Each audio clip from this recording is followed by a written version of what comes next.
அனைவருக்கும் வணக்கம். இன்றைக்கி நம்ம பார்க்க போகிறது சுண்டல் கத்திரிக்காய் குழம்புங்க. வெள்ளை சுண்டல் கத்திரிக்காய் குழம்பு.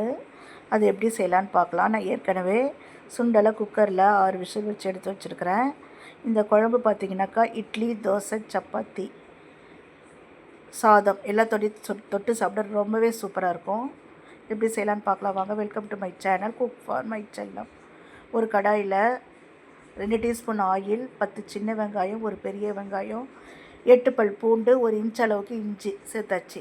சேர்த்துட்டு வெங்காயம் நல்லா நிறம் மாதிரி வரட்டும், நல்லா வதக்கி விடுங்க. அடுப்பு மீடியம்லேயே இருக்கட்டும். வெங்காயம் நல்லா நிறம் மாறினதையும் 2 தக்காளி இதிலே சேர்த்துடலாம். சேர்த்துட்டு 3 டேபிள் ஸ்பூன் அளவுக்கு குழம்பு தூள் சேர்த்துட்டு அடுப்பை சிம்மில் வச்சு ஒரு வதக்கி விட்டுட்டு ஆஃப் பண்ணிடுங்க.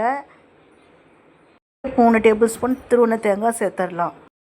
இது நல்லா ஆறட்டும். ஆறுனதையும் இதை ஒரு ஃபைன் பேஸ்ட்டாக நம்ம அரைச்சி எடுத்துகிட்டு வந்துடலாம். ஒரு கடாய் அடுப்பில் வைங்க. 2 டேபிள் ஸ்பூன் ஆயில் ஊற்றுங்க. 1/2 டீஸ்பூன் கடுகு, 1/2 டீஸ்பூன் ஜீரகம், ஒரு பெரிய வெங்காயம், 1/2 தக்காளி சேர்த்துட்டு நல்லா வதக்கி விடுங்க. 5 கத்திரிக்காயை கட் பண்ணி இதில் சேர்த்துட்டு ஆயில்லையே ஒரு 3லேருந்து 4 நிமிஷம் அடுப்பை சிம்மில் வச்சுட்டு நல்லா வதக்கி விடுங்க. இதில் 1 டீஸ்பூன் அளவுக்கு காஷ்மீரி சில்லி போட்டிருக்கேன்.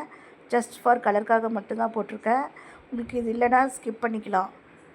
இதில் 1 டம்ளர் அளவுக்கு தண்ணி ஊற்றி மூடி போட்டு 5 நிமிஷம் நல்லா வேக வைங்க.